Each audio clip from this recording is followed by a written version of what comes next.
Урматтуу Бактар Ергешевич, биринчиден сиз бул тармакты жакшы билесиз, тажрыйбаңыз жетиштүү, жана ушу тармакты алып кетесиз деп ишенемин. Бактар Ергешевич, айтсаңыз, агро өнөр жай комплексин кредиттөө долбооруна алкагында 2023 жылы 17 миллиард сом түзгөн да. А быйылкы жылга өзүңүз баяндамаңызда айтып кеттиңиз 9,9 миллиард сом деп. Кошумча болобу?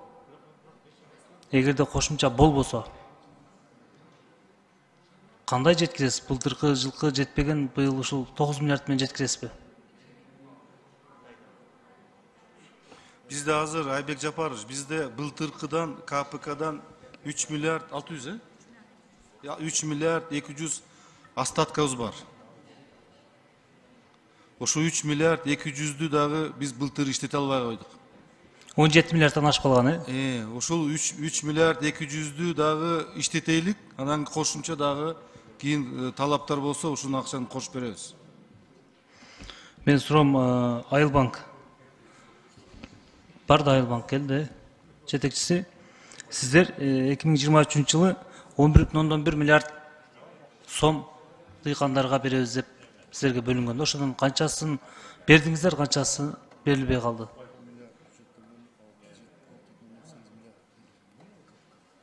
Миллиард 6800.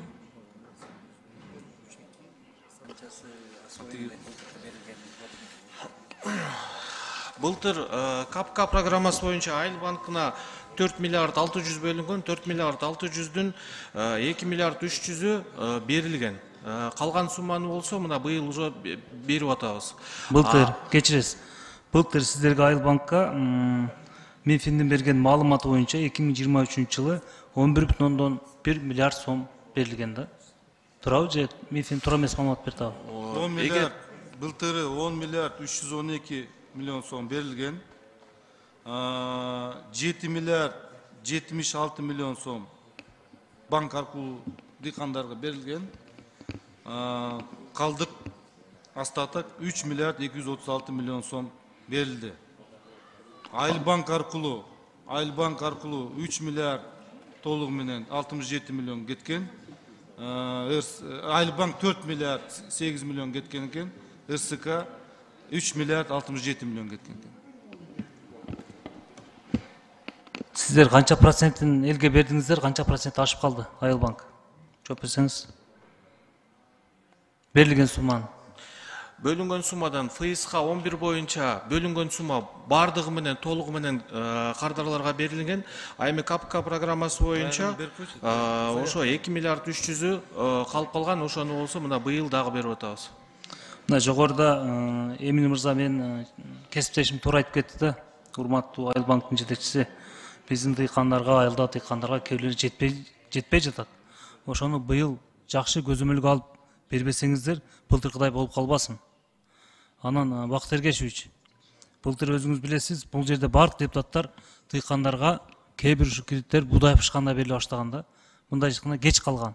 Быйыл ошону кечиктирбей, эртерээк берсек, ошондо биз мындай жетишебиз да.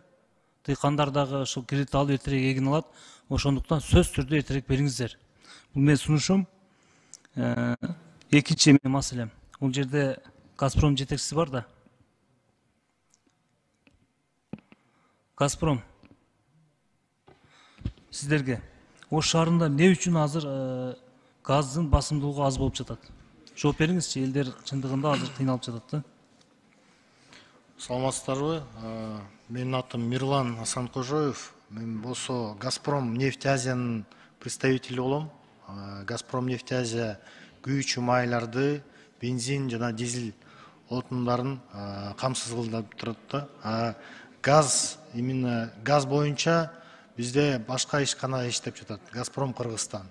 Ал боюнча маалыматым жок экен. Сиздерге жазып түрүндө менде маалымат бар. Мен маалымат айтып берейин. Өзбекстан тараптан бизге 4 куб бериш керек эле. 4 куб бир күндө. Бүгүнкү күндө Өзбекстан тараптан өздөрү дагы дефицит болуп атат. Булар 0,4 куб берип атышат.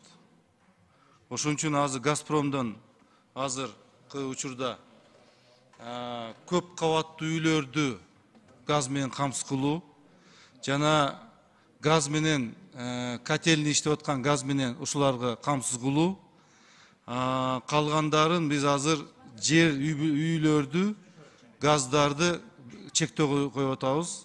Анткени биздин көп кабаттуу үйлөрдөгү жана котельныйлер газ менен камсыз болуш керек.